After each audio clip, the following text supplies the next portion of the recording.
Bien, iniciamos ya esta sesión de conferencias en torno a la figura de Jorge Juan.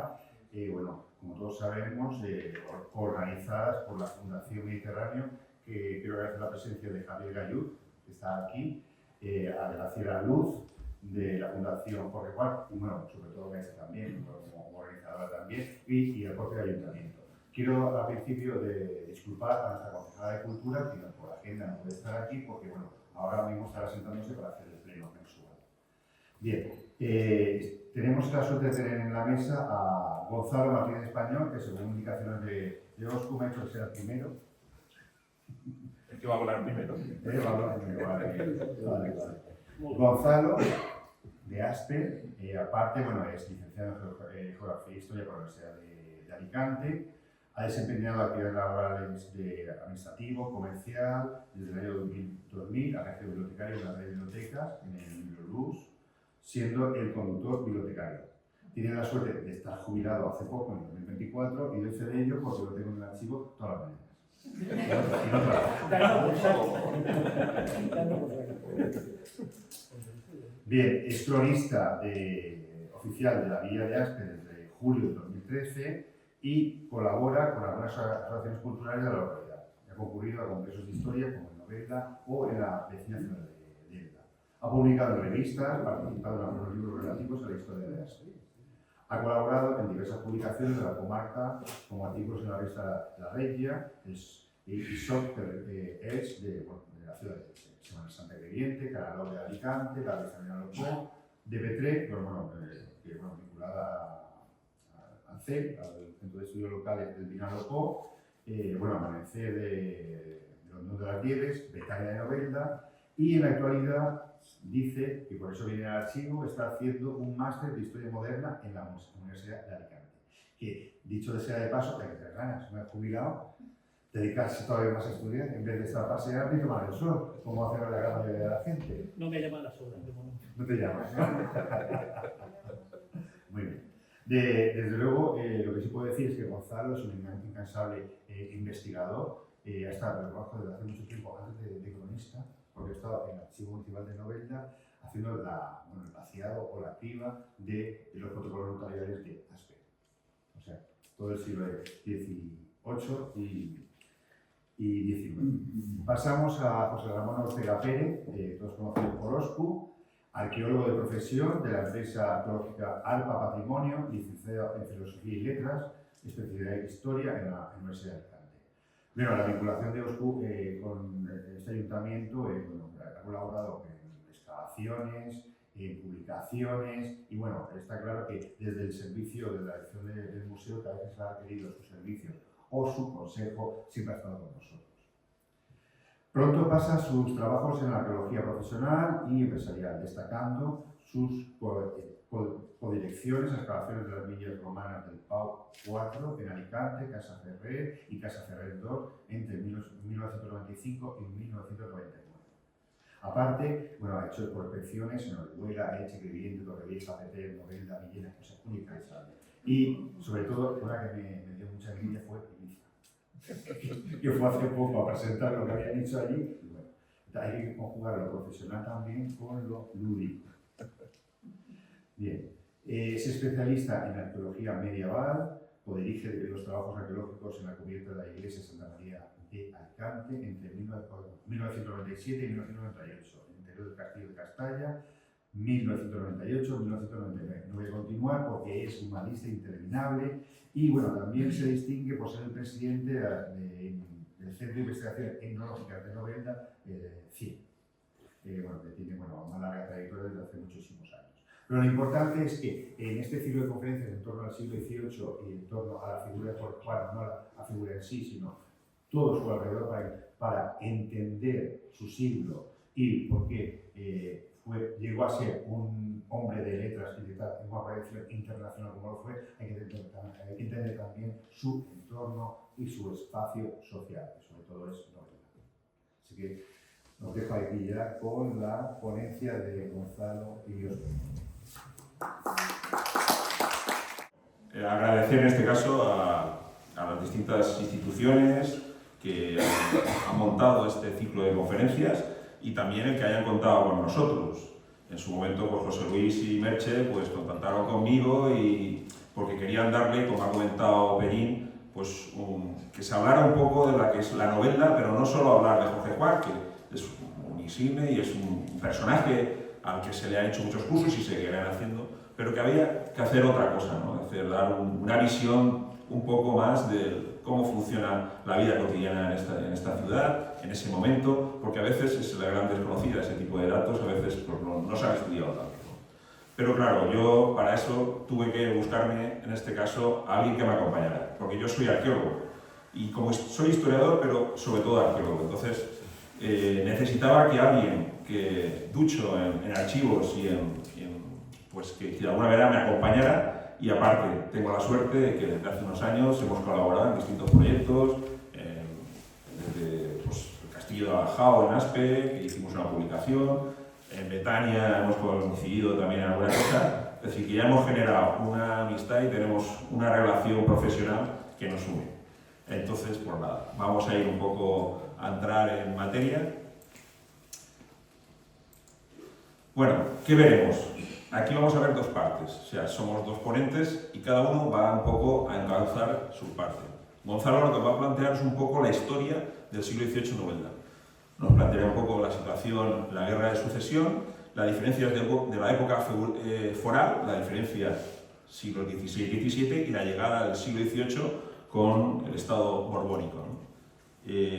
Cambia a nivel administrativo, es un modelo de Castilla, el que realmente se implanta en todo el Estado, y luego, pues nada, la evolución de la población y a nivel urbano también. Se hablará de lo que significa el señorío, que parece que nos suena muy largo, pero hay que entender un poco esa época y cómo funcionaban las regalías, los diezmos, las rentas, y luego pues va a hacer un pase hablando de las vías de comunicación, las propiedades, el regadío, el agua potable, las producciones, aquellas cosas que ha podido sacar de archivo y que están publicadas, que pueden servirnos para hacernos una idea de cómo funcionaba esta ciudad, ¿no? Y luego pues, termina un poco con los edificios, las calamidades, las evocaciones y las ermitas de la época aquí en Novelda. Con eso pues, se hace un viaje al 18 bastante completo. Sí, no sé qué toca. Ya empezamos. Bueno. Luego entraré yo. Después de ese encuadre espacial, económico, social, tengo que decir que la arqueología ha dado datos, pero muy pocos. O sea, se ha excavado en los últimos años, gracias al servicio arqueológico comandado por Concha Navarro, se han hecho muchas excavaciones, pero hay que entender que se han hecho de forma pues, un poco discontinua. Es decir, hay un punto aquí, una necesidad de urgencia y se ha excavado. ¿Eso qué hace? El resultado hace que la arqueología nos dé una visión parcial de la investigación. Entonces, lo que tenemos son retazos en distintos sitios. Vamos a hablar primero un repaso de lo que es la ermita de San Felipe, las excavaciones que se han realizado y los resultados en los que también hay elementos del siglo XVIII. Luego pasaremos a la Casa de Señoría, que estaba justo enfrente... Ah, bueno, no, sí, por aquí. Pues dámelo. Lo digo por si en un momento dado. De todas maneras, yo puedo, aquí si señalo, ¿se ve el ratón? Vale, pues con el ratón sobra. No, pero no lo ponga. No. Toma, no. Con el ratón funciona. La Casa Señoría, que estaba justo enfrente de la iglesia de San Pedro, ¿vale? Que pues, tuvo sus historias, pero se pudo rescatar algo, en este caso Concha, en su momento. Hablaremos de la casa de Jorge Juan, el Fondonet, con un repaso desde un punto de vista, porque esa casa pues, es una casa solariega, lo que significa como en relación a Jorge Juan, pero lo que significa como una casa de esa época, a pesar de que se evoluciona. Luego hay una pequeña excavación que se hizo en la calle Santa Cecilia, que es donde estaba el cine de Jorge Juan, en el que pues, apareció un vertedero con mucho material del siglo XVIII y de otras épocas, pero casualmente mucho material del XVIII. Y luego haremos un repasito de algunos edificios que se saben o que se tiene información a nivel, cómo están reconstruidos, tal, que son del siglo XVIII, y haremos un repaso. Y luego ya nos iremos un poco, en general, lo que es un repaso general de otros elementos importantes. Casualmente en el Betania, el año 2021, el de Leche, hicimos un artículo sobre el Pozo de la Neu de Arguallá, que pues, cuando dices esa denominación, eso se ha perdido, pues está justo al lado de donde está el Clot Roig o el Clot de Ferro, pues ahí justo había un Pozo de la Neu. Y para entender un poco esa época y cómo funcionaba el tema del comercio de la nieve. Hablaremos un poco, un repaso al Chorro Lasur, que está ahí, abandonado, pero que es un elemento también de época, y hablaremos de él. Luego el Molí de la Reixa, que casualmente en una recuperación que se ha hecho a nivel medioambiental, poniendo un mirador para ver una zona de donde van al lado del río, a nivel medioambiental, pues justo al lado está el Molí de la Reixa, uno de los molins que cogía agua de la sequía mayor. También hablaremos de ella. Y luego acabaremos con el Palau del Marqués de la Romana, que ha sido toda una sorpresa, en una actuación arqueológica de seguimiento, en una obra de una casa. Hemos podido sacar la fachada, en la que ha estado vinculado Juanjo Pastor, el arquitecto, y que ya hizo también un artículo en Betania. Pero bueno, que creo que con eso cerraremos un poco esos hitos o esos elementos que nos pueden servir para hablar del siglo XVIII en Novelda. Buenas tardes, comienzo yo y agradezco a los organizadores el haberme invitado. Inicio el siglo XVIII hablando pues, de la Guerra de Sucesión, que realmente tuvo trascendencia en Novelda. Hay dos pretendientes al trono, una vez que muere Carlos II, entonces son el archiduque Carlos y Felipe V. Se produce un periodo bélico, pero el periodo bélico en esta zona no afecta hasta 1705, arranca en 1700 el periodo bélico. Desembarcan las tropas del archiduque Carlos en Altea y de Altea toman Denia y van recorriendo las tierras alcantinas. Entonces se plantan, digamos, en Alicante para intentar asediarlo y tardan un tiempo y se desplazan a otros pueblos pidiendo, digamos, la adscripción, por decirlo de alguna manera, al archiduque Carlos, la fidelidad a ellos, ¿no? Las tropas del archiduque llegan a entrar en Novelda en julio de 1706, pero, digamos, el periodo que están perdón, un poco, que están, digamos, dominando la situación del pueblo, buscando las adscripciones, dura poco tiempo, hasta el 20 de octubre ya han entrado las tropas que son partidarias de Felipe V, ¿no? Felipe V, estas tierras las gana por conquista militar antes de que se produzca la batalla de Almansa, y entonces él va imponiendo, una vez que ha vencido las tropas en la batalla de Almansa, a todo el reino de Valencia y lo que es también el reino de Aragón, lo que se llaman los decretos de nueva planta. Esto supone, entre otras cosas, que los pueblos que se habían adscrito por un tiempo al archiduque Carlos sean castigados con lo que se llaman cuarteles. Eso pasa en mi pueblo, pasa en Novelda. Todos los años iban y exigían una serie de tributos donde el pueblo está ahogado, y en Aspe pasa, en Novelda también he comprobado que lo que hacía era que el señor prestaba el dinero y ellos tenían que devolverlo como fuera. Si no tributaban, pues suponía saqueo de las tropas en las poblaciones donde ellos entraban. Cuando toman la villa de Novelda, hay una serie de propuestas, este tipo de propuestas del bando, hecho por el bando austracista, ¿no? Y en ese momento el jurado en CAP, que se llama Francisco Mira, le piden la adhesión y él hace una serie de planteamientos. Los planteamientos van en contra de todos los derechos señoriales, algo que para la época era impensable. Piden ser una villa real y concurrir a cortes, piden que la limpieza de las acequias pase los molinos a propiedad municipal, que eran del señor, piden que los gastos de la villa pues, se financie por dos almazaras, 3 hornos y tal. Era quitarle todas las regalías señoriales, y eso, vamos, en esta época era impensable, eso era una utopía, ¿no?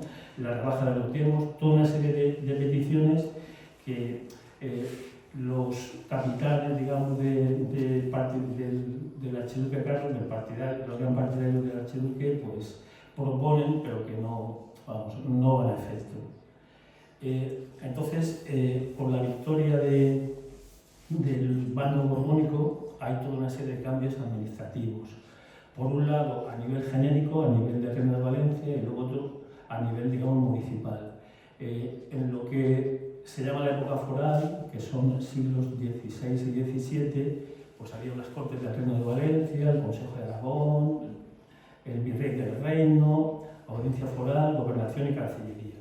Todo esto es sustituido por un capitán general, se impone como algo por conquista militar, quien va a regir, digamos, la máxima autoridad en el Reino de Valencia es el capitán general, hay un intendente del reino que va a llevar las cuentas, se cambia lo que es la Cancillería, que es quien administra la justicia por la audiencia, el territorio se divide en corregimientos y todo el territorio de Valencia está dividido en 12 corregidores y se nombra un alcalde mayor que era el asesor del corregidor.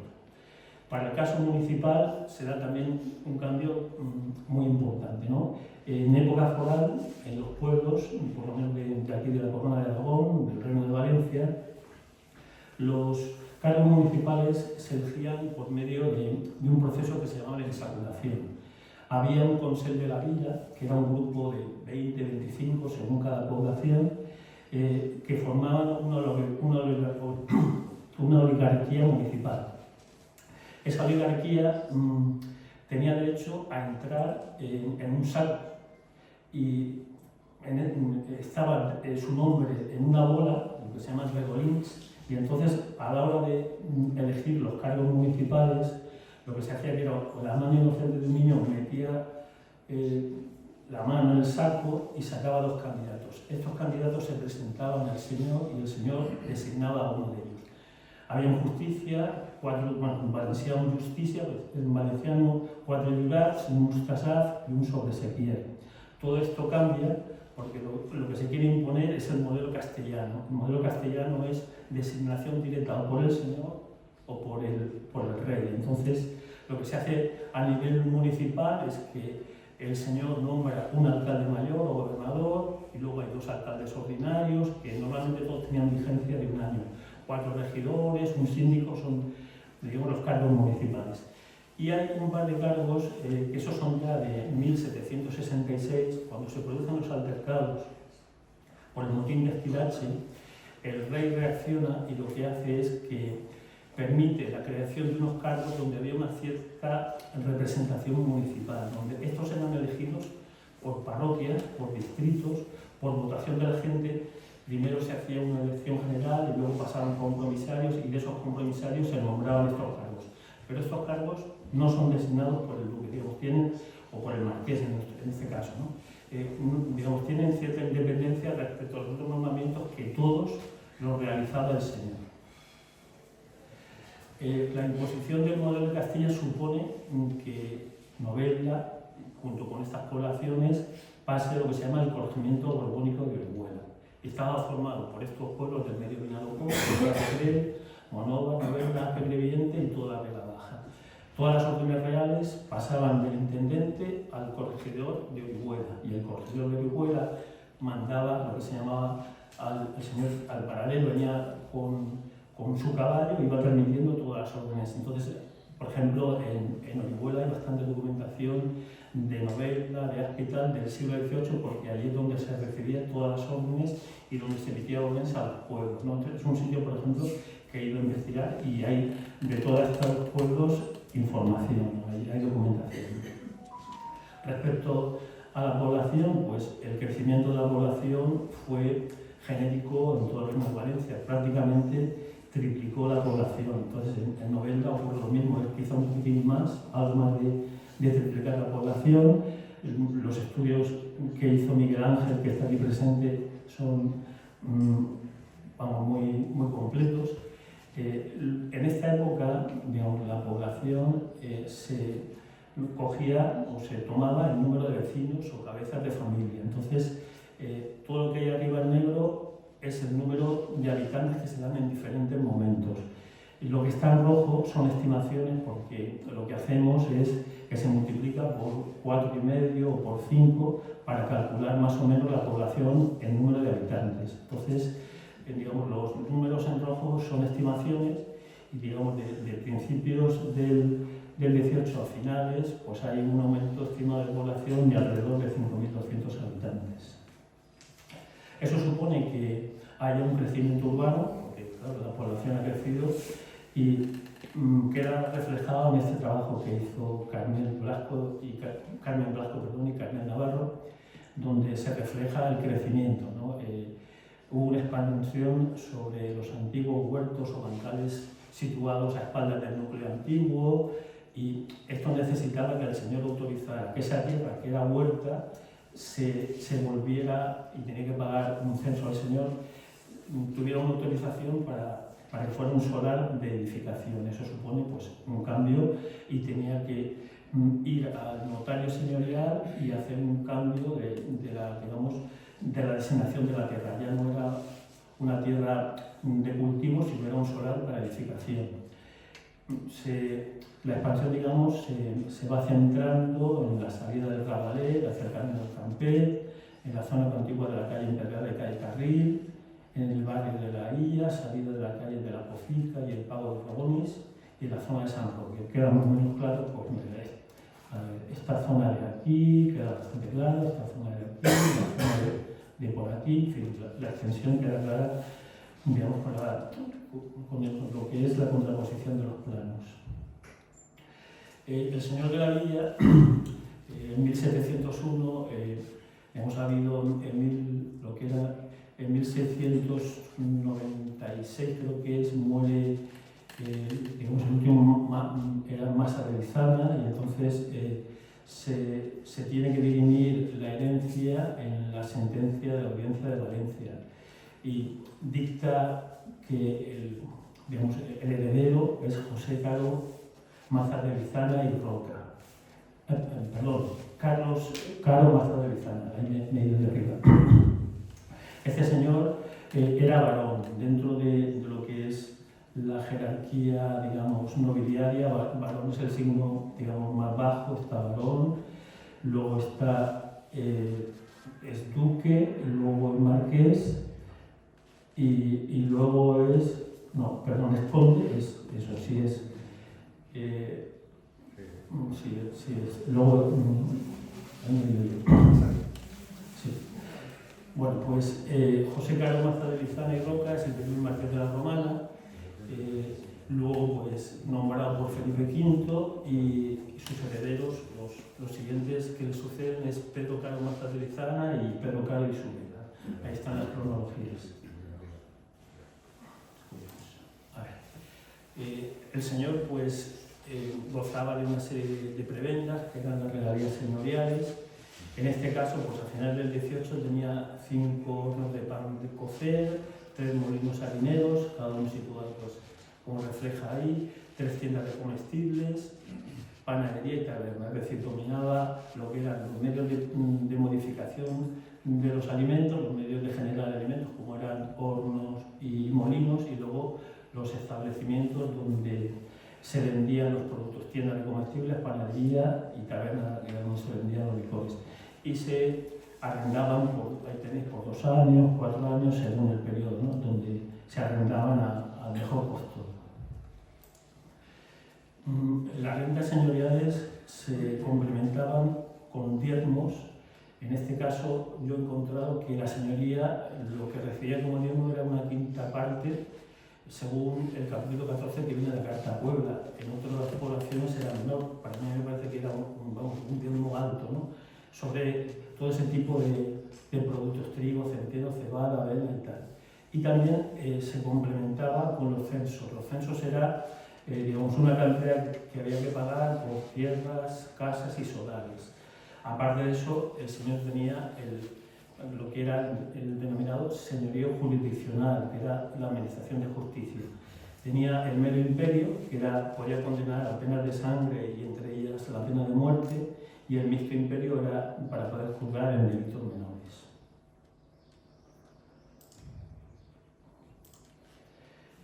Aquí encontré en los protocolos notariales de acte, digamos, un par de relaciones de tensiones del marqués con, digamos, con lo que es los capitulares del ayuntamiento.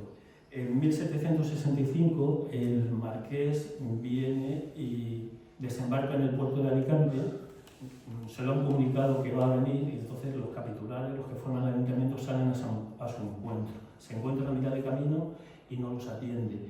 Y los cita por la noche en la Casa Palacio. Cuando los tiene allí, en espera sin atenderlos, y al final sale el gobernador y le dice: no, irse a vuestra casa, venid mañana. Al día siguiente vuelven y los tiene allí en la Casa Palacio. Van entrando por las estancias y encuentra soldados detrás de las cortinas, soldados en las puertas, la gente empieza a ponerse un poco en alerta, ¿no?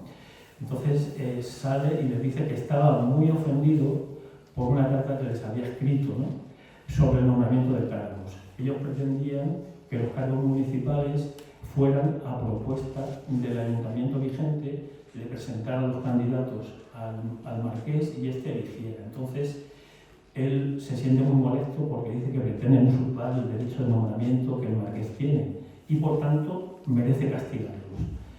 Llama al gobernador y al escribano y entra un grupo de gente que lo que hace es que a esto los nombran los cargos públicos de lo que era alcaldes ordinarios, regidores, y empieza un juramento que además estos dicen, además era gente con sombrero, con alpargatas, gente que no tenía presencia, estos no tenían nivel para estar ahí, ¿no? Y a los otros los despide y los cesa sin mayor explicación. Entonces ellos, en vez de ir al notario de notariedad, y otorgan poderes notariales para que los defiendan, porque eso era una vejación y ellos seguían defendiendo que el señor pactara con ellos un acuerdo a la hora de poder elegir los cargos públicos, ¿no? Entonces el asunto queda ahí, pero vemos que al final no le hacen cargo. Ellos querían además que lo restituyeran sus cargos que habían sido, pues eso, insultados, ¿no?, y generados en su puesto, ¿no? Vuelvo a encontrar otro documento que es el de 1771, donde en este caso los que he comentado antes, los dos diputados del común y el síndico personero, que estos se elegían por parroquias, vuelven a dar un poder notarial a personas para que el Consejo de Castilla, que es el órgano más importante, que residía en Madrid, que era a la vez una especie de tribunal y también resolvía muchas cuestiones, vuelven a proponer que los cargos públicos sean, digamos, a propuesta de los capitulares que están formando el ayuntamiento, porque dice que son las personas más idóneas, son los que conocen el pueblo. Y entre, digamos, los argumentos que ponen es que el marqués, al final, eso siempre lo haría, los candidatos que le presentaron, él podía descartarlos o podía, digamos, ratificarlos, ¿no?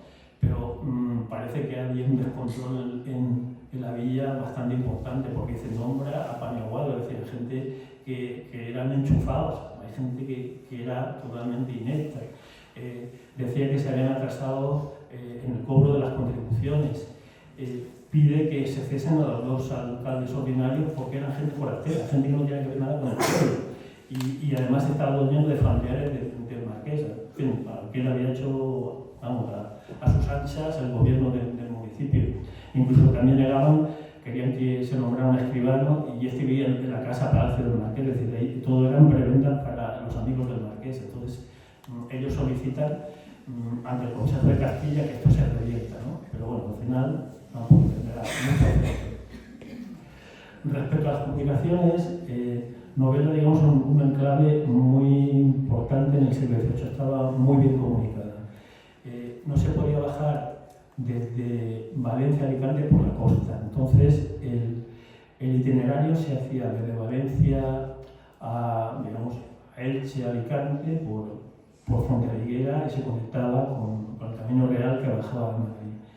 En 1792 hay una propuesta que le hacen al ayuntamiento de Novelda para que diga cuál sería la vía más interesante de un nuevo camino que se iba a trazar en Guadalquivir y Valencia. Entonces, los municipios de Novelda, ellos aconsejan que el trazado venga por Albatera, y de Albatera a Crevillente, Aspe, Novelda, porque el recorrido que se estaba haciendo, que más o menos el que viene aquí señalado, era cuando bajaban a Novelda o se iban en dirección Monforte-Alicante, se iban a Alicante, o bajaban de Monforte hasta Elche, porque realmente a Crevillente no se podía cruzar, porque Crevillente era senda todavía. Hasta 1801 no hay un camino carretero. Entonces, ese trayecto que al final se consigue, se pone en marcha en 1801, y lo que hacía era que ahorraban 2 horas de trayecto viniendo por Aspe, Novelda, Crevillente. Las características de las propiedades, pues, a nivel de extensiones, dominaba, digamos, en la huerta la pequeña y mediana propiedad. Luego había mayores extensiones en el secano, para siembra de cereales. Los contratos de arrendamiento, las fincas no eran muy extensas, que es lo que indica que era pequeña y mediana propiedad, 12 a 15 taullas, y la extensión de los cultivos por diferentes parajes, por sierras largas, salinetas, Peridet y tal.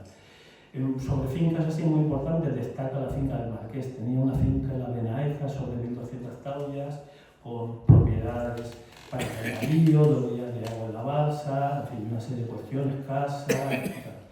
Y en 1798, por ejemplo, se arrienda por una cantidad que era bastante importante, 1.100 libras, e indica que cultivos había: oliveras, higueras, frutales, palmeras, pinos, laureles, en fin. Y tenía aparte una heredad en la Duaya que era de secano. La propiedad, en este momento existían, digamos, propiedades libres o francas que no pagaban nada al señor, que eran las menos, eran relativamente pequeñas, y luego las propiedades que se llaman enfiteusis. La enfiteusis era un sistema de propiedad que se implanta en todas nuestras tierras y suponía que la propiedad era compartida entre el señor y el vasallo. El vasallo pagaba lo que se llama el pecho o el censo anual, y eso era perpetuo, eso pasaba de padres a hijos y nunca se acababa. Esa propiedad podía ser vendida o transmitida en herencia a sus vasallos. Para ser vendida necesitaba la autorización del señor, y en este caso de su delegado. Y sobre eso él ejercía una serie de derechos. Todo lo que se podía vender o todo lo que se podía permutar, el señor cobraba el 10%, y eso había un notario que lo registraba todo para percibir esa cantidad. Y aparte, el señor tenía lo que se llamaba la falida, que era un derecho: si le interesaba una casa que se iba a vender o una tierra que se iba a vender, él ejercía el derecho y se la quedaba a él, y el vasallo se aguantaba de correr, no había más remedio, el derecho de falida. Sobre el regadío, pues comentamos que las obras de mantenimiento y administración del riego estuvieron a cargo del ayuntamiento en el siglo XVIII, es decir, el ayuntamiento se encargaba de limpiar las acequias, de reparar las estructuras, de nombrar al sobresequier, que era el que llevaba el tema de los juicios, el tema del riego, las disputas y tal. Según Cabanilles, pues habían 14.000 taullas en el regadío y 42.615 en el secano. El riego, pues, como muchos sabéis, se efectuaba con aguas encauzadas del nacimiento de Aljaúl, y estaba situado a 11.000 varas en Elda, y unidas a las aguas del río procedentes por el fuente del Chopo y la laguna de Villena. Esta acequia de riego pues alimentaba 3 molinos harineros y surtía también de agua potable de la villa. A lo largo del 18 siempre se registran rafas en el Vinalopó, en la zona del término de Novelda, limitando también con Elda y tal, que eso, digamos, lo que hace es que surjan pleitos con Elche, porque, por ejemplo, se reconstruye una rafa o una presa en 1727 y se ha hecho muy alta, y los de Elche ponen un litigio porque retenía demasiada agua y no bajaba agua para que regaran los de Elche. Las zonas, digamos, tradicionales del río de Novelda, pues, eran la villa, la parte derecha del río desde la Muela hasta el Campet, la Legua, que era en la parte izquierda del río entre los términos de Monóvar y Monforte de Cid, y luego pues la mina, que es la zona izquierda del río entre la Leuda y el propio río. Cabanilles comenta que las obras de mejora del regadío hicieron que se mejorara 1/3 del caudal del agua. Se estaba perdiendo por problemas de deficiencias, pérdidas de agua, se hace un tramo nuevo, se hace una mina, y todas esas obras están dirigidas por Francisco Sigueras.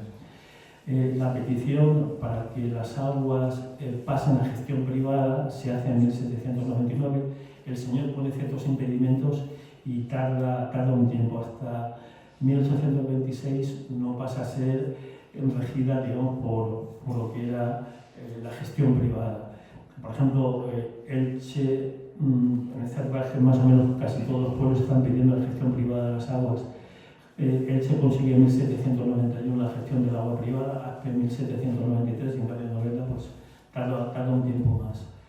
El tema del agua potable, pues algo en algún aspecto es ligeramente similar a Elche. Tenía un problema crónico que consumía aguas salobres del río, que estaban mezcladas también con aguas del manantial de la Jaúz. En 1746-48 se crea, digamos, una construcción de la zona de Caudet al depósito de agua que estaba en la zona norte del pueblo. Tuvo poca duración. Y hay un nuevo proyecto en 1785 para traer agua desde la Fuente de la Reina, que está en la Sierra de la Mora. El encargado del proyecto fue Vicente Gascó, que era un gran arquitecto, creo que era el presidente de la Academia de Valencia, y el elevado coste hizo que la obra se quedara a mitad, porque eran 9.800 libras. Era un proyecto muy bueno, pero muy elevado, muy caro. Se hizo un trazado provisional para aproximar el agua, y esto al final fue lo que quedó y funcionó, porque los problemas constantes que hubieron cuando se estaba construyendo ese caudal hicieron que las obras se suspendieran. Además vino el año 1788, que fue un año totalmente calamitoso, y las obras se abandonaron. Al final, al siglo XIX es cuando se hará, digamos, este proyecto efectivo. Sobre las producciones de la Villa de Novelda, aparece este listo de 1800, hay otro de Cabanilles, hay otro anterior, pero como este de final de siglo, pues deja bastante claro, digamos, lo que es la población era deficiente en trigo. En cambio, la cebada sí que había excedentes, como también había excedentes de maíz, de lo que eran melones, hortalizas, fruta, vino, aguardiente, y en cambio, por ejemplo, pues compraba algarrobas, compraba también, eran, bueno, el vino no, aquí viene la segunda, aceite también era excedente, lana, seda y tal. Esto se vendían a los productores de paños y de seda, ¿no? A Monóvar, Alcoy, Valencia, Murcia. La barrilla para el tema de producir vidrio y ovejas. Bueno, ahí vienen más las indicaciones. Luego, lo que es la cuestión de los edificios notables, pues se comienzan las obras en 1696 del Ayuntamiento, de la Iglesia de San Pedro, aborda la reforma de ampliación en 1734 hasta 1740, con crucero, cúpula, presbiterio. El Palacio de la Señoría se inicia en 1734-36 en San Roque, que queda inconcluso, y ahí el marqués instala una máquina para el trabajo de la piedra, que muy renombrado, que parece que es los inicios del trabajo del mármol, y posteriormente se instala un molino. Y hay también pues, el traslado del Hospital de la Villa desde el centro a San Roque. Calamidades, pues, dentro de ese periodo del siglo XVIII hay una cosa que se llama la Cañada de Hielo, es decir, desde el siglo XV hasta el XIX hay un enfriamiento, y luego una anomalía que se llama la anomalía Magdal, que eso afecta mucho a la zona, digamos, mediterránea, donde habían, digamos, picos de mucho calor o de precipitaciones muy intensas, es decir, eran cuestiones extremas del clima. Hay epidemia de langosta, 1756-58, es la más significativa. La plaga de langosta no viene de África, es decir, procedían de territorios hispanos. Se generaban por una serie de circunstancias la langosta pues, en lo que era Extremadura, Ciudad Real, entonces se generaban bolsas y venían moviéndose. Entonces la del 56 vienen ahí los daños que produjo en anís, higueral, viña y tal. La sequía, como comentaba, pues es algo muy reiterativo por el tema de las cuestiones de alteración del clima, y habían periodos de extrema sequedad y luego pues periodos de lluvia intensa. Entonces aquí están las advocaciones de la sequía de diferentes años, donde se pide pues a un culto religioso que interceda para que llueva. En 1788 fue una sequía muy dura y se pide la condonación del impuesto del equivalente.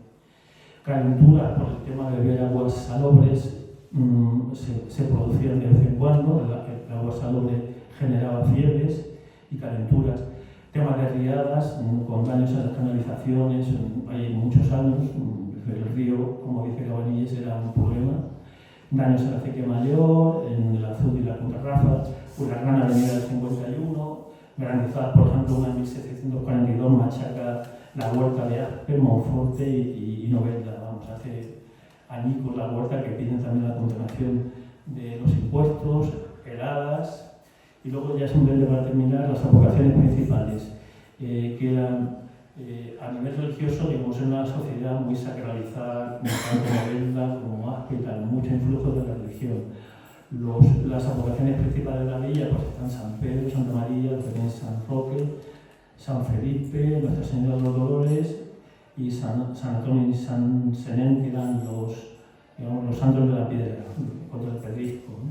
Las ermitas, por lo mismo, por esa cuestión religiosa, hay algunas que ya arrancan y otras se reforman, arrancan en el 17 y otras se reforman en el 18, y vamos, y todos los vecinos se enterraban en la iglesia, eso era lo típico. El cementerio se inaugura en 1809. Nada, yo con esto ya termino. Te toca.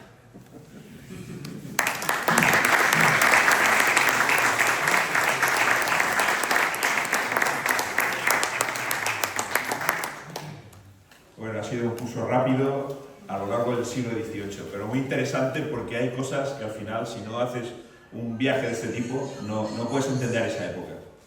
Bueno, vamos a ser rapiditos porque, bueno, esperemos que si no se hace muy largo. Lo intentamos.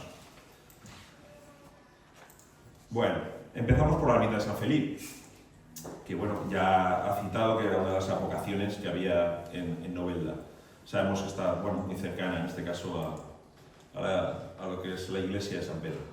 Bueno, realmente se construye lo que es la ermita de San Felipe a principios del siglo XVIII, en 1715, pero realmente viene de que anteriormente en ese mismo edificio, anteriormente en ese mismo solar, había posiblemente una mezquita y lo que luego fue la iglesia de Natividad de Nuestra Señora. Y realmente en 1715 lo que es una congregación, que se dice de la Santa y Venerable Escuela de Hermanos de la Sangre de Cristo, ligada a San Felipe de Neri, y que estaba formada por 10 eclesiásticos y 56 laicos que contaban con el privilegio de enterrarse en la quinta de edificio, situado bajo la nave, en posición central.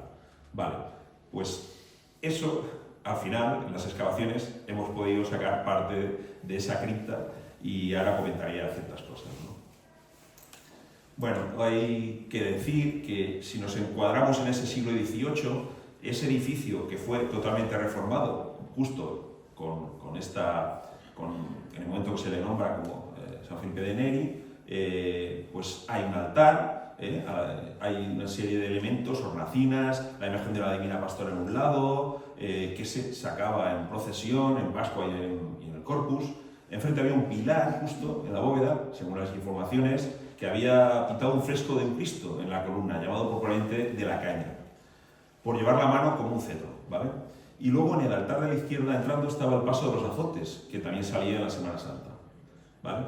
Bueno, pues entrabas y en el lado de la epístola, justo a la derecha, teníamos Santa Lucía y Santa Rita de Casia, en este caso que es la de los funcionarios, ¿no?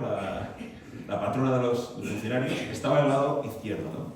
Estas imágenes, según Montesinos, ya estaban en 1732 y había un sagrario en el altar mayor y un lienzo de la imagen de San Felipe. Ese sería el momento del 18, de este edificio. Pero claro, ha habido todo un proceso de excavaciones y de documentación que se ha hecho a lo largo del tiempo.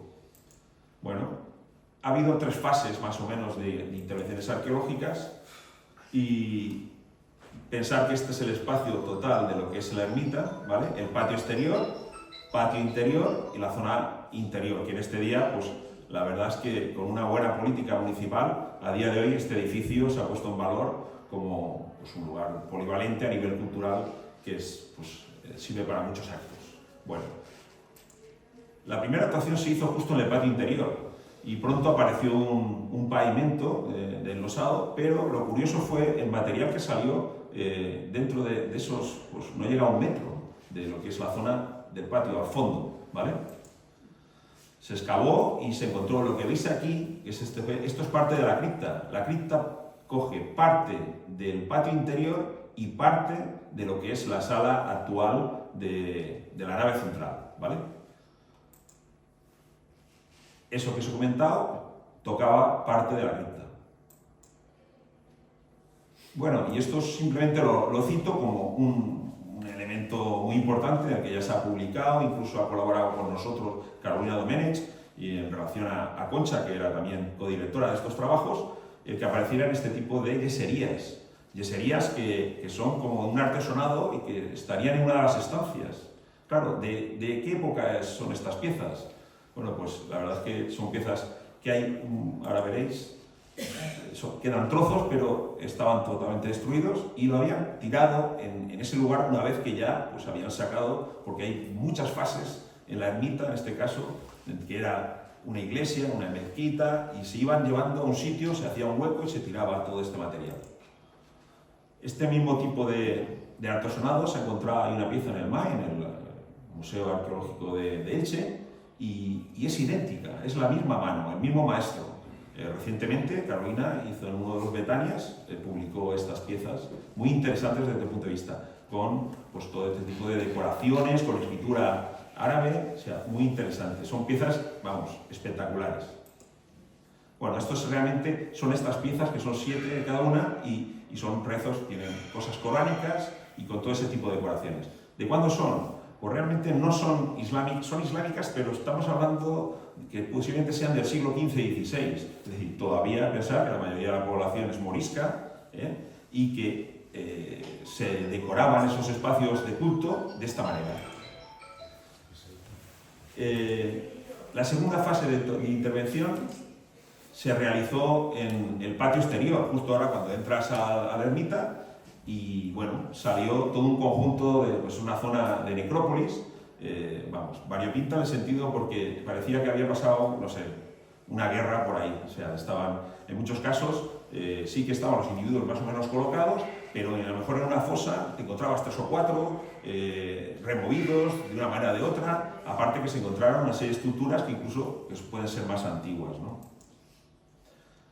Eran 31 inhumaciones y bueno, parece ser que luego hemos podido contratar, incluso uno de los parte de los huesos se envió a una muestreo para ver la cronología y eran, en este caso, ese enterramiento en concreto era del siglo XVI. Claro, nosotros pensábamos cuando llegas que está la cripta y que a lo mejor la mayoría de los enterrados son del siglo XVIII. Bueno, pues estos son del XVI, pero también hay del XVIII. O sea, es como que esos espacios se han ido recuperando. Y luego os diré más. Hay momentos en que esta ermita se convirtió en casi en la parroquia, porque en obras concretas, las que ha estado hablando Gonzalo, para que cambia, por ejemplo, lo de la Aurora, o cambia la fachada o el crucero, cuando están haciendo obras en los años 30-40, resulta que en ese momento la iglesia de San Pedro no funciona y los fieles van a la ermita. Pero incluso se hacen limpiezas de los vasos de enterramiento de la iglesia de San Pedro y algunos de esos se llevan, esos huesos se llevan a la ermita de San Felipe. Así que por eso esta variedad de cronologías y de... Esto es una vez excavado y rápidamente vemos pues, el tipo de piezas que aparecen relacionadas con cada uno de los difuntos, ¿no? Ya digo que hay un margen de difuntos que pueden ser del 15 y 16 y hay otros que son del 18 porque las medallas y esto son de esa época. Bueno, pues por ejemplo esta medalla que se ve un poco mal, pero el anverso es la Virgen del Socorro y el Arcángel San Miguel. Y es claramente, es una pieza que se utilizaba a la hora de enterrarlos, pues se les ponía, creo que Concha en uno de los artículos relacionados con la ermita, pues planteaba que se le pone como una casucha y en esas casuchas tenían esos tipos de medallas pegadas a esto, que ha desaparecido la ropa, o sea, pero tenemos los elementos. Hay elementos, otro tipo de medallas, en este caso es de las virtudes, posiblemente sería la persona que se entierra es de Villena, y el anverso de la Virgen del Pilar. O la Cruz de Caravaca, tenemos el Cristo de tres clavos y la Inmaculada. Son piezas de época, o sea, son de ese momento. Bueno, lo que nos está diciendo que algunos de esos enterramientos que parecían que podían ser, algunos son del 16, había algunos que eran del 18. Este tipo de platos, que son escudillas, pendientes, collares, esos que son parte de rosarios, y bueno, pues unas piezas, incluso mira, hay un pendiente de oro, estos en concreto, y este es un arete de plata, son piezas del siglo XVI en este caso. La siguiente fase es la tercera, la que estuve teniendo exclusivamente en este caso el Servicio Arqueológico Municipal por parte de Concha y Dani, y bueno, el resultado, parte de él, se encuentra a día de hoy en la ermita. Bueno, la verdad es que había una variedad, pudieron encontrar desde un nivel neolítico, con una serie, vamos, que de aquí a lo que es el río hay unos sitios como para calentar y tal, algo súper curioso, que es muy interesante, de época neolítica, la prehistoria, y luego apareció también otros elementos medievales, incluso hay una necrópolis islámica del siglo X-XI, del que veis aquí los enterramientos que están en el decúbito lateral derecho, típico ritual islámico, pero en este caso no son mudéjares ni moriscos, sino que son en este caso más antiguos, ¿vale? Lo que te indica que este solar, esta zona, pues ha tenido ocupación a lo largo de mucho tiempo.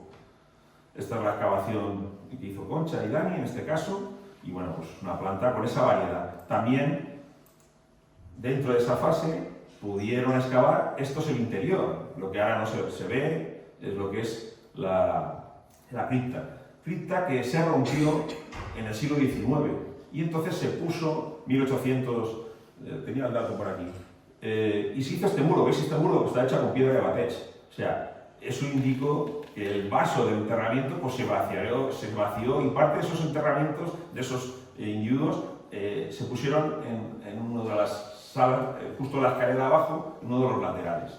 Pero claro, han roto todo lo que es la bóveda, estaba rota la bóveda y tuvieron que, veis que parte de, incluso todos los que estaban enterrados, lo normal es que aquí dentro estuvieran las familias, en este caso, lo que eran realmente de la congregación en concreto, que en el 1715 formaron, había laicos y que eran para ellos realmente. Esta es la entrada, este es el hueco que os digo que sería aprovechado cuando se hizo esa rotura y se llenó.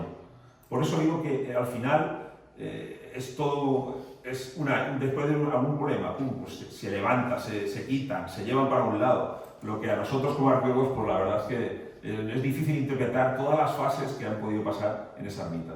Bueno, estas son piezas que aparecieron justo en la cripta, que aparecieron en esta excavación, y bueno, que son claramente del siglo XVIII, por ejemplo, esta Santa Bárbara con la palma, en fin, que estaban puestas dentro de lo que es el vestido del difunto, lo que es la mordaza del difunto. Otra, por ejemplo, en fin, curiosas, que son la Virgen de la Dolorosa con 7 puñales o la Cruz de la Pasión. Este es el día de hoy, un espacio que se ha recuperado a partir del 2009, creo, y que bueno, a día de hoy pues, es un gusto poder utilizar este espacio a nivel municipal y para toda la población. Bueno, este es el estado. Todos estos restos, posiblemente algunos puedan ser de la ermita de 1715, pero hay información que anteriormente se había hecho otra, después de una destrucción, en la que se utilizó pinturas, o sea, pinturas, y que posiblemente algunas de esas sean de otros momentos. O sea, que hay varios momentos de la ermita. Es complejo. De todas maneras, en ese tema, si tuvierais alguna duda, pues tenemos aquí a Concha casualmente y le podéis preguntar. La Casa de la Señoría. Bueno, pues esta es una foto que la traigo porque, claro, no tiene nada que ver. Esto es en los años 80, es una manifestación del 1 de mayo, y este es el edificio realmente que fue derruido y que, pues, era al principio que Concha estaba aquí y no se hacían las excavaciones como ahora, es decir, no había un trabajo previo, sino que se tiraba, se derribaba y ella, con interés, llegó y pudo rescatar lo que pudo. Fue una de sus primeras actuaciones, quiero recordar, con todos los problemas que supuso, porque, vamos, en ese momento no había esa tradición y era difícil tal, pero así todo dio un material diverso. Pensar que este edificio, la Casa Señoría, era realmente de los Maza de Guizana, era la casa, el palacio señorial, enfrente justo de la iglesia, y estamos hablando del siglo XV, es decir, que habría un primer edificio del siglo XV con todo lo que llevaba, que fuera el palacio señorial de los Maza. Luego, el marqués de la Romana lo hace suyo, pero él nunca vivió ahí. Lo que hace es, justo, se va a la Romana y, como mucho, intenta hacer, en este caso, lo que hemos estado hablando, el palacio de San Roque. Y aquí lo que vivía era el corregidor, el alcalde, como si fuera ese que vive aquí. Concha, en el artículo sobre estas excavaciones, hablaba de que, claro, que no salían piezas estelares, es decir, no salían una vajilla, porque realmente él nunca estuvo, no estuvo el marqués nunca, sino que ahí era una cosa administrativa. Y lo que había eran elementos, pues piezas normales de una casa normal de la vida diaria.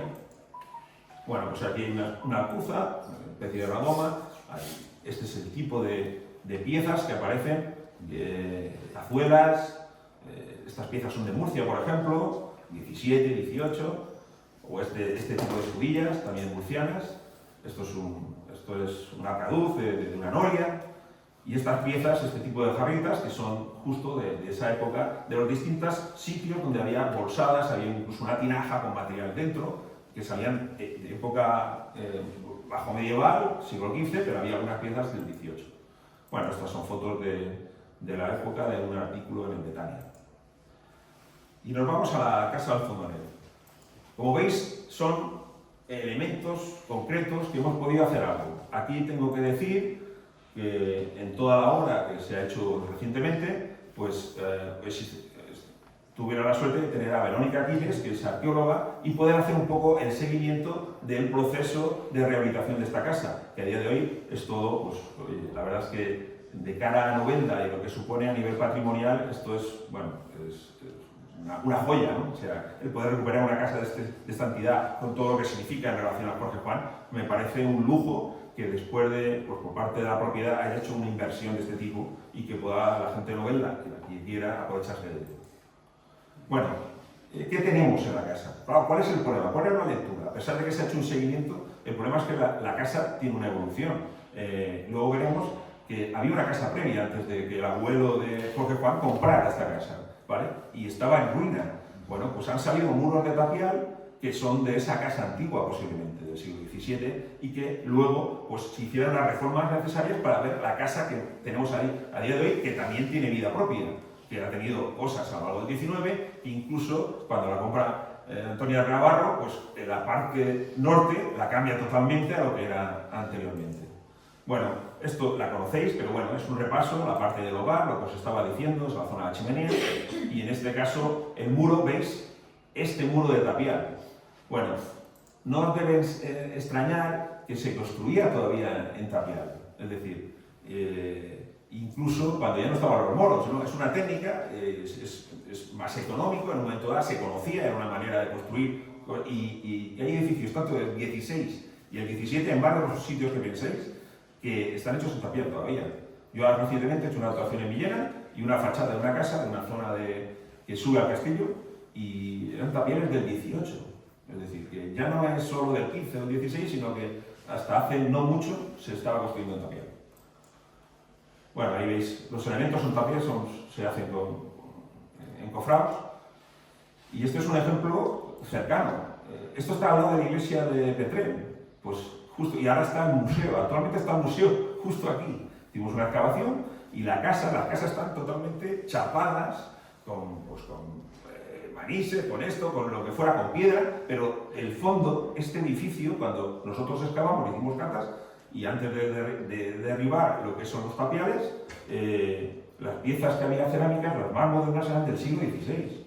Con lo que ha quedado, las casas del XVI han quedado a día de hoy, y las han ido aprovechando, y simplemente han ido ganando espacios, dividiéndolas, pero eso queda en Villena, queda aquí, queda en muchos sitios.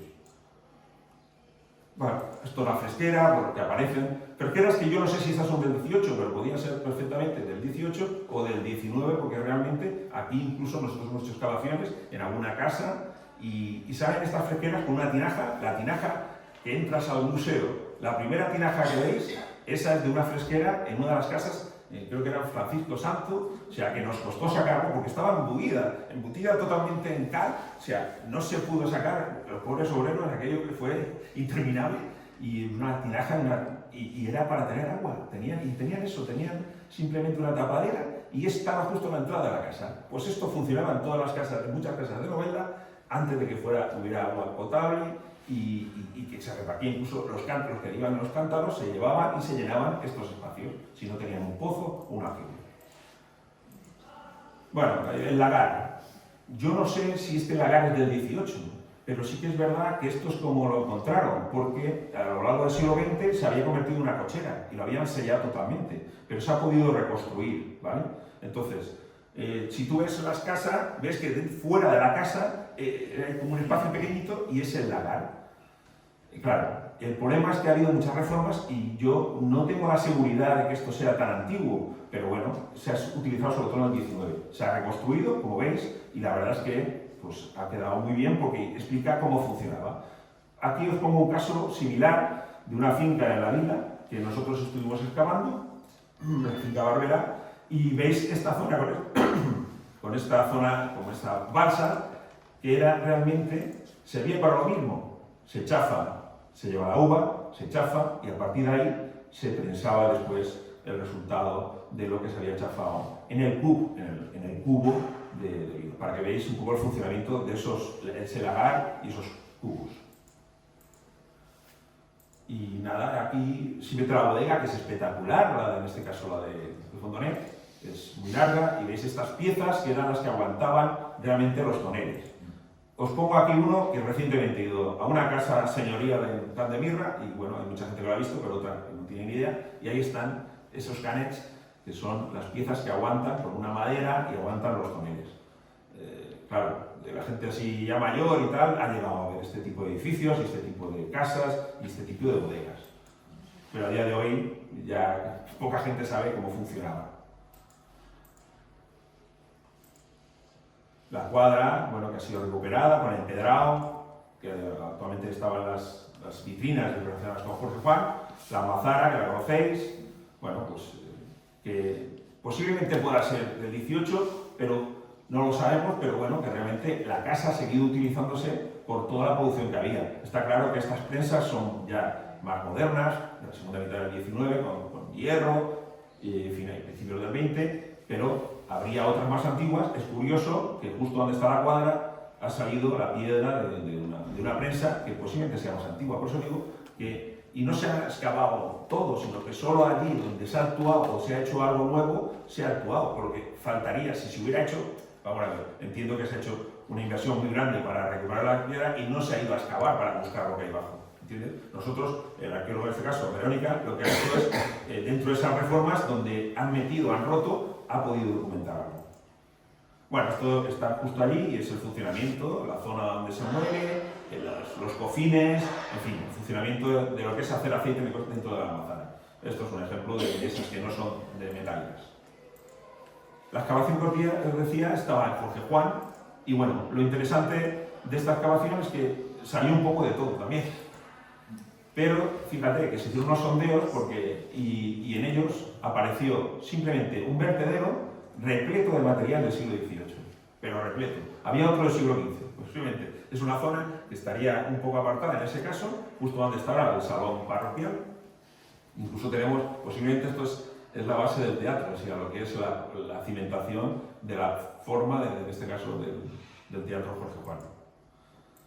Y esto es lo que había, es decir, son ollas, pero son ollas del 18, o sea, estos platos, este tipo de piezas, pero enteras, así que claro, lo que estaría roto, pero lo tiran y era el sitio donde lo tiraban. A nosotros, a los arqueólogos, la basura nos interesa mucho, nos da mucha información.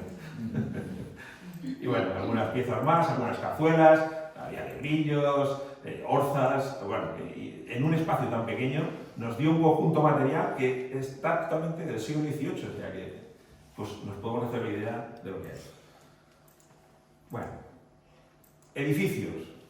Pues os comento un edificio que a día de hoy es del siglo XVIII, claramente, y que es justo el de Sirera número 25, que tiene un escudo, el escudo era de la familia Sirera, que era original de Monove, y que tenía la figura del árbol y el casco de Hidalgo. Esta es una casa dentro de lo que es el casco antiguo de Novelda, de tipo, claramente, veis que es unas paredes muy anchas. Lo que pasa es que, claro, hay reformas. Por ejemplo, estas puertas se han hecho ya en el siglo XIX, se ha pintado en el siglo XIX, pero en origen, esta casa es del siglo XVIII. O sea que ahí tenéis esto. Y bueno, hay otras que ya son de principios del XIX, pero que comen todavía de esa influencia, de ese tipo de esas grandes casas del siglo XVIII. Estamos hablando del Gran Capitán 38, 40 y 42. El problema es que, claro, esto a lo mejor está ahora dividido, viene y ya has perdido las ventanas antiguas, pero es todo esto, ¿vale? Esta es del principio del XIX porque ya empieza a tener otros elementos, pero es una casona también que vive de lo que es lo del siglo XVIII. Y otra de las casas, en este caso, es la de Vilo Castelar 34, que es una casona muy grande, que tiene ya elementos, por supuesto, del XIX, pero que también vive de eso. Esto es a día de hoy, ¿vale? Para que está casi enfrente del casino, para que se hagáis una idea, ¿vale? Bueno, pues al final, en algunos sitios queda algún elemento de esa época, ¿vale? Y nada, hay otros ejemplos. Este edificio está que se cae, es una lástima. Este es Francisco Santo 26. Este está en San José 47, eso es a día de hoy. Este, por ejemplo, está en Víctor Pradera, que ahora es Clara Campoamor, 19. Pues aunque los elementos que tú ves ahora, hay muchos ya del 19, pues esta casa a nivel tipológico es del 18. Esta es de la calle Mayor, que casualmente es como estaba y ahora como está, tiene vegetación, pero es la misma y es de esa época. Edificios, también hemos hablado por lo de la iglesia. Hemos comentado. Esto es el campanario antiguo antes de 1910. La portada barroca de la iglesia, esas reformas que ha estado hablando, eso es de la época del 18. O la capilla de la Aurora, como hemos comentado. Y ahora voy a, en plan rápido, ese viaje un poco al entorno, al territorio de Novelda, y hablamos del Pou de la Neu, de la Guayá, que para que os hagáis una idea, aquí está el clon de Ferro hasta aquí, la montaña está... es la Casa Romà y esta la casa ya no ha desaparecido. Bueno, para que os hagáis una idea, ahí está el posible vago y aquí estaba la Casa Romà, ¿vale? Y aquí el Clos de Ferro, Clos Roig, para que os ubiquéis. La casa ha desaparecido, pero al lado de la casa estaba el Pou. No queda nada. Es lo típico, una vez que se amortiza, no sirve, se rellena de escombros y nada más se supo. O sea y aparte, para la gente de aquí, nadie ha visto ese pozo. O sea, a lo largo del siglo XX, nadie es consciente de que el pozo ya estaba totalmente perdido, ¿vale? Porque a día de hoy, fíjate, pues ha hecho una gran explanación y ni está la casa, ni está tal. Pero sabemos que estaba ahí. Hay documentos, en el artículo que hicimos en el Betania, pues, en este caso Gonzalo, pues habla de una serie de gente, porque eso era un negocio señorial, eso dependía del marqués, y había una serie de gente que se dedicaba a comerciar con el Alsayer. Eso es un depósito. No, aquí no era que llevaba y se recogía. Esto es un depósito necesario. Pensar que en esa época tenía que haber nevaterías en cada pueblo. O sea, había comercio y aprovechando la edad de hielo, esta pequeña edad de hielo que hubo en el siglo XVIII y tal, pues había mucha nieve, entonces se cogía de los pozos de Ibi, de Bañeres o de lo que sea, incluso de Betrén. O sea, había pozos y entonces el comerciante traía esa nieve y se traía justo al pozo. Para que entendáis, mira, por ejemplo, esto es el pozo de nieve de la Carrasqueta, que pudimos actuar y estuvimos recuperando los muros ventisqueros. En este caso, la nieve se recogía, gracias a estos muros, se recogía y luego se llevaba directamente al pozo. Y para que entendáis cómo funciona el pozo, este es un caso anónimo. El Pou de Onil, que mira cómo funcionaba. O sea, lo llenaban y esto permitía, iban poniendo o cañas, o para que una vez se asentara y se convirtiera la nieve en hielo, y si de alguna manera se conservara y se pudiera luego comerciar. Y se llevaba a las nevaterías, a cada uno de los pueblos era necesario. Bueno, Bueno, un repaso rápido por la sepia, el estado que están a día de hoy, la sepia mayor, para que veáis los acueductos que hay. Este es el segundo, lo conocéis, la mayoría, se habéis paseado por el río y actualmente pues, se puede pasar con este sendero que hay medioambiental. Este es el tercero. Es una lástima, es un patrimonio que sí que desde aquí habría que hacer un esfuerzo para que esos pequeños acueductos que son parte de la historia de Novelda no se perdieran más, porque realmente si dejamos pasar 10 años esto se pierde totalmente y es una lástima. Estamos hablando de una acequia que surge ya en el 18, o sea que tenemos documentación en el 18, incluso puede venir de más antiguas, pero que tenemos documentación que estos acueductos son de esa época, en relación a lo que estábamos hablando, de Sillera, de toda esta gente que invirtió para hacer estos riegos, para plantearse esto. Estas en algunos tramos se ve perfectamente cómo funciona, y lo que os comentaba, aquí veis aquí una estructura, y veis una estructura que son ruinas, y está al lado justo del mirador que se ha puesto actualmente. Bueno, pues ya le daré yo la lata a Pellín y a Geno, a ver si se puede hacer una actuación en este lugar, porque esto es digno de recuperar. O sea, una actuación arqueológica permitiría poner en valor ese espacio que está al lado de una zona de potencialidad medioambiental. Aquí tenéis lo que es el CUP, el que recibe el agua de la sequía mayor, y al estar y genera, ahora lo veréis, esta es la pieza del CUP, del cubo, ¿ven? Y el funcionamiento es, el agua viene de la acequia, cae con mucha potencia y permite mover la rueda del molino para que luego las muelas superiores puedas tú, echaban lo que es el trigo o cualquier otro tipo de cereal y con esas muelas permitían tener el cereal triturado. Otro de los elementos que estaba comentando, el Chorrola Sur, que está justo en el límite entre Monforte y Elche, que es esta construcción que veis aquí, justo en el límite del término. Incluso parte de él es de Monforte, gran parte es de Monforte. ¿Vale? Esto es una planta, aquí es el chorro famoso, donde cae el chorro es justo esta zona, ¿vale? Ahora veremos unas fotos, y estas estructuras, ¿cuál es el problema? El problema es que esto es una edificación histórica, o sea, esto hay documentación que por lo menos en el siglo XIV ya existía el chorro azul, o sea, ya existía este azul, es un azul, una rafa, pero una de desviación, permitía desviar agua para riego, ¿vale? ¿Qué pasa? Lo que vamos a ver, bueno, esto es por simplemente la ubicación, lo que os decía del término, mira cómo está el término, esto que veis es justo el chorro azul, esto. Y veis que hay parte que está en Monforte y parte un pelín de la pared está en Novelda. Es una construcción que en su momento tuvo mucha importancia. El problema, ¿qué es lo que estamos viendo? Yo lo que veo es una construcción más del 18 con alguna cosa del 19. Posiblemente este está incluso en curva, ¿vale? Esta sería la zona original, habría un azud antiguo con algunas piedras y luego todo la sillería y tal debe ser más del 18. Y estos elementos, esto es porque cambia de desviación de agua y permitiría generar uno de almacenamiento, que es toda esta estructura y con esta compuerta. Es decir, que tú en un momento dado regulas salida de agua de lo que es el azul, la llevabas a este espacio y podías traer agua y luego en las compuertas, si necesitabas agua en la acequia, pues la abrías y cogías agua. Por eso digo que ha habido muchas reformas, no se ha hecho un estudio específico de esto, no lo hemos hecho, pero bueno, pues se presenta porque tiene parte del 18, para que veáis, es una estructura hidráulica muy importante. Y acabamos con el Palau del Marqués, que ya digo que ha sido una experiencia pues, muy chula, ¿no? Que te vayas a hacer un seguimiento de una casa en San Roque y que te aparezca la fachada del palacio, el famoso palacio inacabat de Marqués.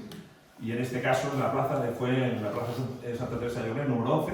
Bueno, esta foto es de Figueras Pacheco, en el libro del Reino de Valencia y de la provincia de Alicante, y es una foto estupenda, para que entendáis, 1914 más o menos. Aquí justo estaría, vengo a decir porque él ha comentado que el hospital, por ejemplo, pasó hasta San Roque, pues en 1770 y algo, pasó a este edificio que es actualmente pues, asilo de ancianos, ¿no? La iglesia es de 1668, del final del 17, y el Palau estaba aquí a la derecha.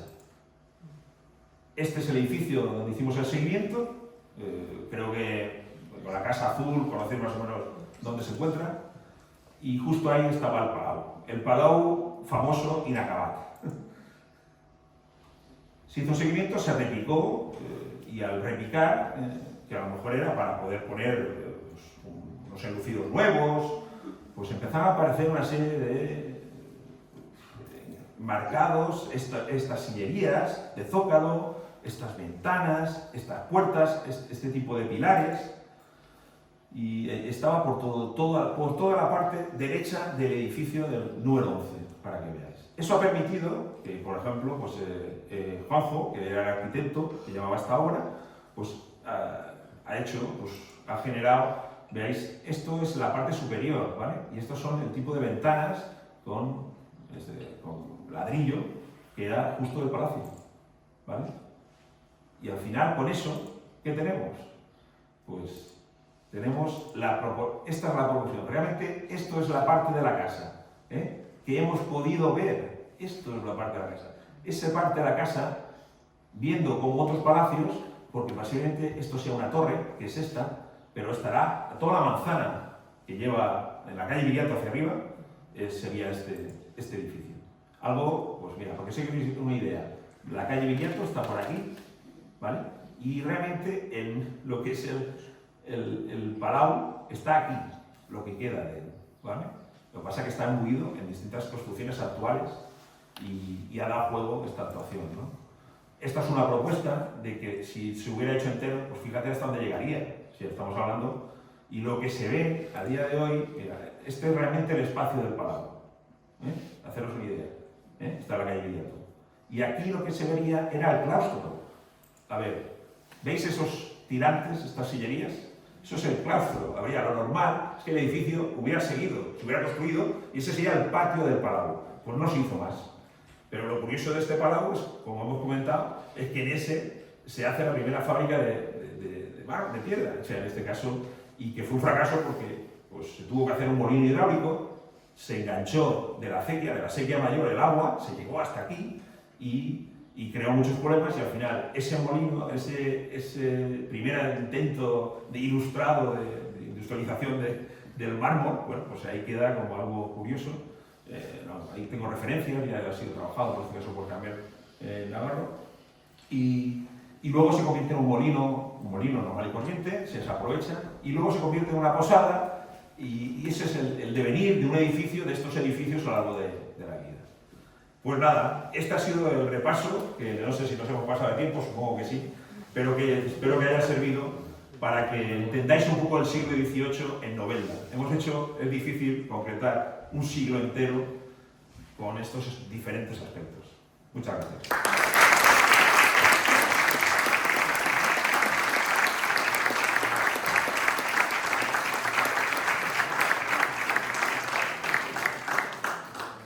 Bueno, de lo de siempre. Si alguien quiere preguntar. Si alguien quiere preguntar. En fin, se ha hecho para que fuera ameno y creo que, bueno, por lo menos una visión yo creo que sí os quedáis de esta revisión.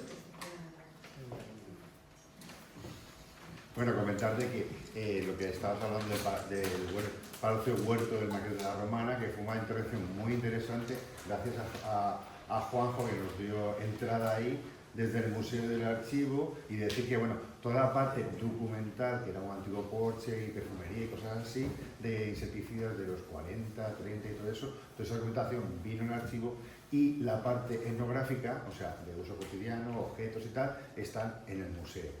O sea, que fue, aparte de, obviamente, fue una joya por todas partes. Hombre, la verdad es que fue una sorpresa, porque yo ya digo, pues uno dice, oye, en San Roque hay alguna cosa, tal, piensas que no va a salir nada. Pero claro, al empezar a replicar, dices, oye, esto tiene una entidad importante, ¿no? Y ya nos quedamos alucinados. Y luego el hecho de que, en este caso, los dueños han tenido el gusto, porque eso es otra cosa, porque lo normal es que pues, tú cojas y digas, yo lo anduzco, yo me hago mi cocina y tal. Y lo tiro todo. Y lo tiro todo. No, pues ellos han tenido el gusto y la sensibilidad de ponerlo en valor. Entonces, claro, el cambio hizo un esfuerzo, se empezó a replicar para ver zonas que habían lucido pues, perdidas. Pero ahí lo que plantearon era replicar todo, lo que significa más esfuerzo, gastarse más dinero, pero para poner en valor eso. Entonces me parece una jugada que a nosotros, como arqueólogos o profesionales del patrimonio, me parece una maravilla, ¿no? Y luego el resultado.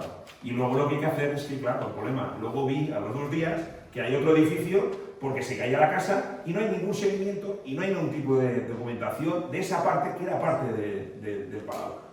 Por favor, vamos a hacer las cosas bien. Yo sé que todo es un gasto, pero creo que es necesario que esto es parte de nuestra historia. Y si al abrir un edificio se cae y tal, por las prisas no somos capaces de hacer ese tipo de documentación, esa documentación la hemos perdido. Y está dentro de ese palau, que lo tengáis en cuenta. Sí, lo sé. Bueno, pues para despedirnos, imagino que os va a gustar el presente que ha traído la Fundación Jorge Juan. Seguro que no lo tenéis. Pues nada.